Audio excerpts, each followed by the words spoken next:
Now the world is becoming very fragile, and we need a pillar, a foundation, moral, ethical, value foundation. And values are a byproduct of cultural and historical development of every country, of every nation. And this intertwining of nations enriches those values, allows us a chance to look at a different angle at our own tradition. But this process has to be organic.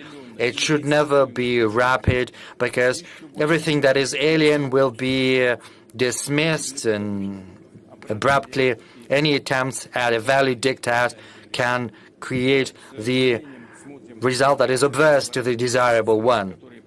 We see with bemusement the processes unfolding in countries that have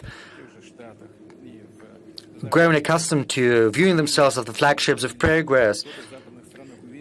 Of course, it's none of our business what is happening. The social and cultural shocks that are happening in some countries, in the Western countries, some believe that aggressive blotting out of whole pages of your own history, the affirmative action in the interest of minorities, and the requirement to renounce the traditional interpretation of such basic values as mother, father, family, and the distinction between sexes are a milestone towards a renewal of society. It's their right. They can do that if they want to. We're not trying to meddle into that, but we have a different point of view.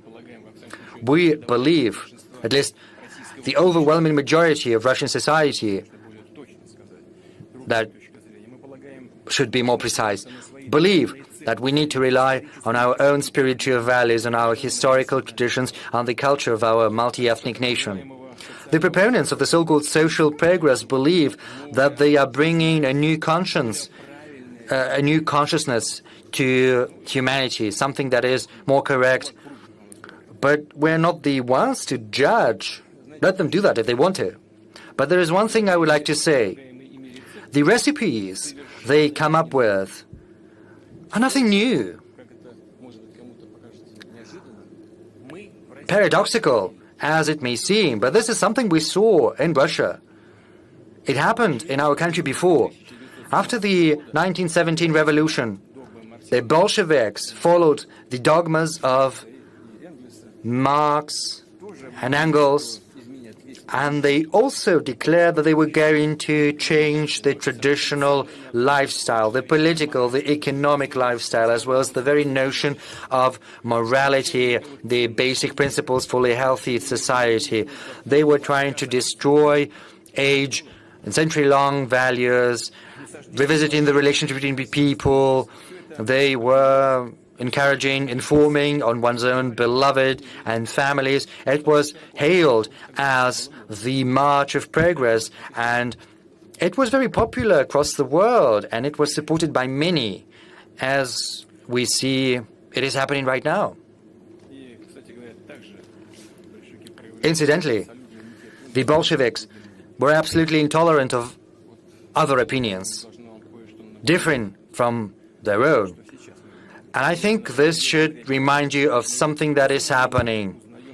And we see what is happening in the Western countries. It is with puzzlement that we see the practices Russia used to have and that we left behind in distant past. The fight for equality and against discrimination turns into an aggressive dogmatism, on the brink of absurdity, when great authors of the past, such as Shakespeare, are no longer taught in schools and universities because they are announced as backward classics that did not understand the importance of gender or race. In Hollywood, there are leaflets reminding what you should do in the cinema, in the films, how many personalities and actors you've got, what kind of color, what sex, and sometimes it's even tighter and stricter than what the Department of Propaganda of the Soviet Communist Party Central Committee did. And the fight against racism, which is a lofty goal, turns into new culture, cancel culture, and into reverse discrimination, racism on the obverse. And it brings people apart, whereas the true fighters for civic rights, they were trying to eliminate those differences. I asked my colleagues to fight this quote from Martin Luther King, and he said, "I have a dream that my 4 little children will one day live in a nation where they will not be judged by the color of their skin, but by the content of their character." That is a true value. But I'm afraid this is not what we see in reality right now. Incidentally, in Russia, most of our countries simply do not care what skin color you have. He or she, that's not that important, because each and every one of us is a human person, a human being. That's the most important thing. We see a phantasmagoria brought about by this discussion in the Western countries about the rights of men and women. You know, the Bolsheviks were speaking about nationalizing not just the property, but also women. The proponents of new approaches go so far as they want to eliminate the whole notions of men and women. And those who dare say that men and women exist, and this is a biological fact, they are all but banished.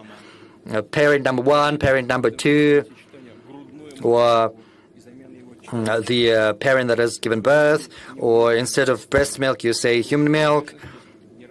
And you say all of that so that people who are not sure of their sex or gender are not unhappy. And I would like to say that this is not something new. In the 1920s, the Soviet Kulturträger came up with the so-called newspeak, and they thought that thereby they were building a new consciousness and coming up with new values. And they went so far that we feel the consequences up until now.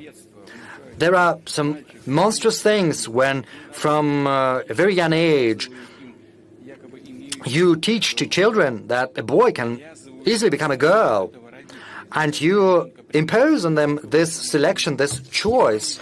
You push the parents aside and make the child take these decisions that can destroy their lives. And if we call the spade a spade, this is nigh to a crime against humanity, and all of that under the banner of progress. Well, some people just want to do that.